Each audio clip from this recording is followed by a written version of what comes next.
बोलिए नारायण भगवान की जय। बोलिए मेरे बांके बिहारी लाल की जय। मैं विशाल शर्मा आपके सामने आप सभी को देव उठनी एकादशी, देव प्रबोधनी एकादशी की हार्दिक शुभकामनाएं। श्री ब्रह्मा जी भगवान श्री नारद जी से कहने लगे, नारद जी ने पूछा कि हे ब्रह्मा जी, कृपया करके आप मुझे देव उठनी एकादशी के बारे में बताएं कि वो किस प्रकार से बनाई जाती है। तो श्री ब्रह्मा जी कहने लगे, नारद जी, देव उठनी एकादशी बड़ी ही पवित्र तथा बड़ी ही पावन है, जो कार्तिक मास के शुक्ल पक्ष को मनाई जाती है। पृथ्वी पर पाप जब तक गरजते हैं, जब तक देव प्रबोधनी एकादशी नहीं आ जाती, जब तक ही गंगा आदि में समुद्र में पाप गरजते हैं, जब तक देव उठनी देव प्रबोधनी एकादशी नहीं आ जाती। इसकी महिमा अनंत है। ये जन्म जन्मांतर के पापों को नष्ट करने वाली, बुद्धिमानों को मोक्ष देने वाली, पापियों के पापों को काटने वाली तथा सभी की मनोकामनाओं को पूर्ण करने वाली है। नारद जी कहने लगे, ब्रह्मा जी, नक्त भोजन का, एक समय भोजन का, उपवास का, इनका क्या फल प्राप्त होता है, आप कृपया कर कर मुझे बताएं। तो श्री ब्रह्मा जी कहने लगे, एक समय भोजन करने से 1 जन्म के, नक्त भोजन करने से, सायकाल में भोजन करने से 2 जन्मों के तथा उपवास करने से 7 जन्मों के पाप नष्ट होता है। जो प्राणी एकादशी के व्रत को धारण करता है, उसके समस्त पाप नष्ट हो जाते हैं।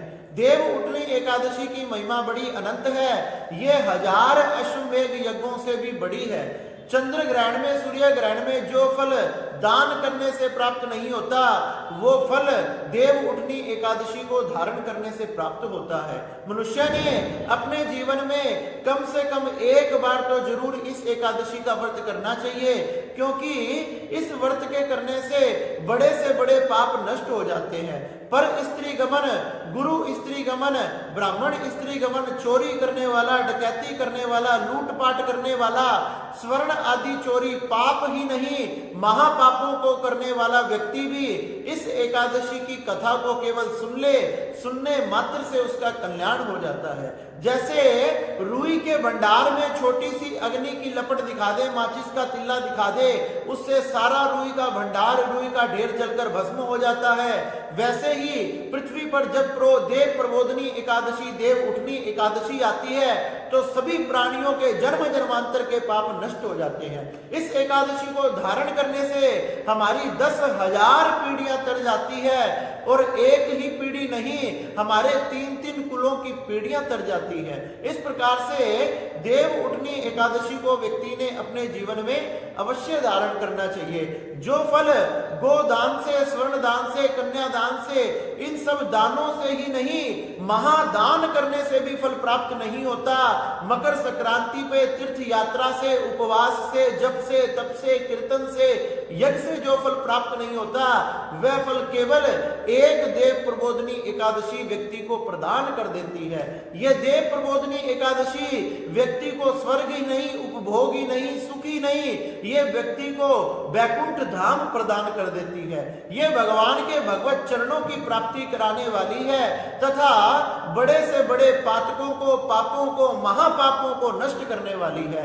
और तो और ये नीच से नीच योनि का भी उद्धार करने वाली, ब्रह्म राक्षस जैसी, प्रेत योनि जैसी जो हजारों वर्षों की योनियां होती है, ये एकादशी उन योनियों से भी मनुष्य का छुटकारा करवाने वाली है। ये ऐसी एकादशी है जिस एकादशी को व्यक्ति जीवन में केवल एक बार भी धारण कर लिया तो जन्म जन्मांतर में उसने कभी नरक नहीं देखना पड़ता।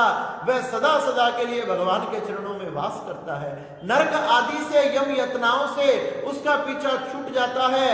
अंत समय में उसके यम के दर्शन नहीं करने पड़ते। इसलिए ये एकादशी की महिमा अनंत है। व्यक्तियों ने इसे अपने जीवन में जरूर धारण करना चाहिए।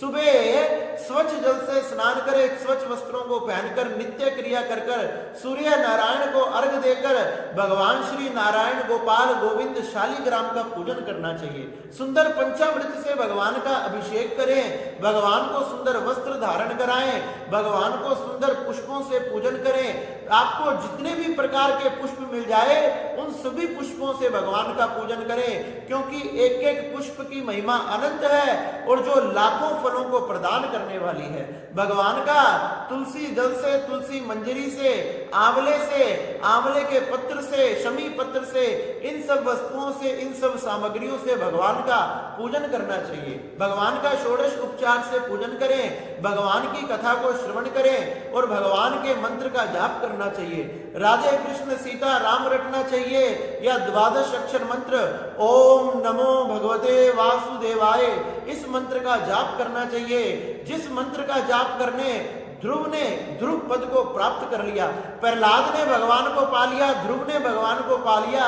ऐसे इस 12 अक्षर मंत्र की एकादशी के दिन महिमा अनंत हो जाती है। इस मंत्र का जाप करें, भगवान का कीर्तन करें, भजन करें, क्योंकि एकादशी को जागरण करने से हमारे हजारों जन्मों के पाप जलकर भस्म हो जाते हैं। एकादशी पे जागरण करना, कीर्तन करना, इसकी महिमा अनंत है। इसलिए एकादशी के दिन मनुष्य ने जरूर इस व्रत को धारण करना चाहिए। बताया गया जो मनुष्य इस व्रत को धारण नहीं करता, देवता उसे दंड देते हैं और उसे अनेक प्रकार के दुखों को भोगना पड़ता है। इसलिए ये एकादशी को हमने अवश्य व्रत धारण करना चाहिए। और हम व्रत धारण ना कर सकें तो कम से कम भगवान को नमस्कार, भगवान का कीर्तन, भगवान का जागरण और भगवान की कथा का श्रवण करना, इन सब कार्यों को तो हमने अवश्य करना चाहिए। बताया गया कि इसी तिथि को, कार्तिक मास की शुक्ल पक्ष की एकादशी को ही सभी देवी देवताओं ने शंखासुर से रक्षा के लिए, शंखासुर दैत्य ने चारों तरफ बड़ा अपना पाप फैला रखा था, सबको बड़ा दुखी कर रखा था। उससे रक्षा के लिए सभी देवी देवताओं ने वेदों की रक्षा के लिए इसी तिथि को भगवान नारायण को जगाया था। जो योग निद्रा पर शेष शैया पर सो रहे थे, एकादशी के दिन ही भगवान नारायण जागृत अवस्था में आए थे, इसलिए इसे देव उठनी एकादशी कहा जाता है। प्राचीन कथा के अनुसार जब एक समय भगवान जलंधर का तथा शंकर भगवान का युद्ध हो रहा था, शंकर भगवान ने सबसे पहले जलंधर से युद्ध करने के लिए नारायण को भेजा तथा नारायण भगवान जलंधर से युद्ध करने के लिए जाने लगे तो लक्ष्मी जी ने रोक लिया। लक्ष्मी जी ने कहा कि ये मेरा भाई है, इसलिए आप इसका वध मत करना। नारायण भगवान ने कहा कि मैं इसका वध नहीं करूंगा, लेकिन युद्ध करने अवश्य जाऊंगा। इस प्रकार से जलंधर को वरदान देकर, अनेक प्रकार के आशीर्वाद देकर लक्ष्मी के साथ उसके घर में निवास करने लगे। सभी देवी देवताओं की प्रार्थना पर जब भगवान शंकर जलंधर से युद्ध करने के लिए गए तो जलंधर से युद्ध करते हुए बहुत समय व्यतीत हो गया। जब भगवान नारायण की कृपा से ही मां पार्वती के कहने से भगवान नारायण ने मायावी रूप को धारण किया और मायावी रूप को धारण कर जलंधर के उस नगर में पहुंच गए। जलंधर के नगर में पहुंचकर उसकी स्त्री वृंदा का पतिव्रत धर्म को नष्ट किया, क्योंकि बिना पतिव्रत धर्म नष्ट हुए जलंधर का मरना निश्चित नहीं था, क्योंकि उसका पतिव्रत धर्म उससे जलंधर की रक्षा हो रही थी और एक पापी की रक्षा करने से समाज की हमेशा हानि होती है। इसलिए भगवान श्री नारायण ने को उसका पतिव्रत धर्म नष्ट किया और वृंदा को जब इस बात का ज्ञात हुआ, उसने अपने आप को योग अग्नि में भस्म कर दिया। योग अग्नि में भस्म किया, उससे पहले भगवान नारायण को श्राप दे दिया कि मैं तुम्हें श्राप देती हूं, तुम इसी समय तुमने ये कर्म किया है, तुम्हारा कठोर हृदय हो चुका था, इसलिए मैं भी तुम्हें श्राप देती हूं कि तुम कठोर बन जाओ, तुम पत्थर बन जाओ। भगवान उसी समय शालिग्राम के रूप में परिवर्तित हो गए तथा भगवान श्री हरि वहां प्रकट हो गए। हरि ने कहा कि वृंदा तुमने ये क्या किया? क्या भगवान जो समय का था वह सब हो गया, जो लिखा था वह सब हो गया। इस प्रकार से भगवान श्री नारायण शालिग्राम जी बन गए और भगवान हरि ने वृंदा को अनेक प्रकार के आशीर्वाद प्रदान किए। कहने लगे तुम्हारा जो ये शरीर है वह गंडकी नदी बन जाएगा तथा इस गंडकी नदी में से ही भगवान श्री शालिग्राम की प्राप्ति होगी। तुम्हारे जो ये केश हैं यही एक तुलसी वनस्पति बन जाएंगे जो मेरे तथा भगवान नारायण के अति प्रिय होंगे।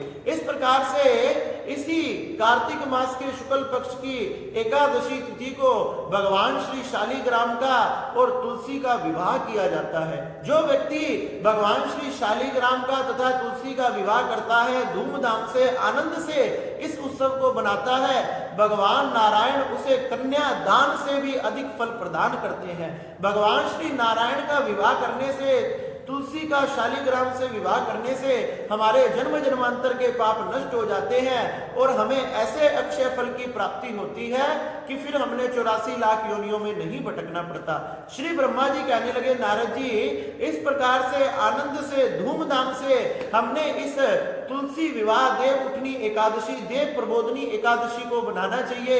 भगवान के मंदिर में जाकर दीप दान करने चाहिए, दीपक से मंदिर सजाना चाहिए, चांदी का, सोने आदि का दीपक बनाकर उसमें घी भरकर चांदी सोने आदि की बत्ती भी लगाकर उसको प्रज्वलित करना चाहिए, ब्राह्मण आदि को दान करना चाहिए, उससे उसकी महिमा अनंत हो जाती है। इस प्रकार से जो व्यक्ति अपने जीवन में इस एकादशी को एक बार भी धारण कर लेता है, उसकी महिमा तो मैं 1000 मुख धारण करके भी नहीं कह सकता। उसकी महिमा अनंत है, उसकी महिमा तो भगवान श्री शेष भी नहीं कह सकते। भगवान नारायण ही इसकी महिमा के फल स्वरूप उस व्यक्ति को सदा सदा के लिए अपने चरणों में वास देते हैं, उसे अपने हृदय के लगा लेते हैं। इसलिए हमने धूमधाम से, आनंद से श्री तुलसी जी का भगवान श्री शालिग्राम के साथ विवाह करना चाहिए और इस उत्सव को, आनंद को बनाना चाहिए। जो भगवान के इस उत्सव तथा आनंद को बनाता है, भगवान उसके जीवन में खुशियां भर देते हैं, उसके जीवन में किसी प्रकार की कोई कमी नहीं रहती, सभी प्रकार के सुख, समृद्धि तथा धन आदि की कृपा भगवान नारायण की कृपा से होती है। भगवान नारायण उसे समस्त सुख प्रदान कर कर वैकुंठ धाम प्रदान करते हैं तथा उस पर प्रसन्न होते हैं। श्री ब्रह्मा जी कहने लगे, नारद जी, इस प्रकार से बड़े ही आनंद से हमने देव प्रबोधनी एकादशी, देव उठनी एकादशी को मनाना चाहिए और हमने इसका व्रत अवश्य धारण करना चाहिए। बोलिए नारायण भगवान की जय।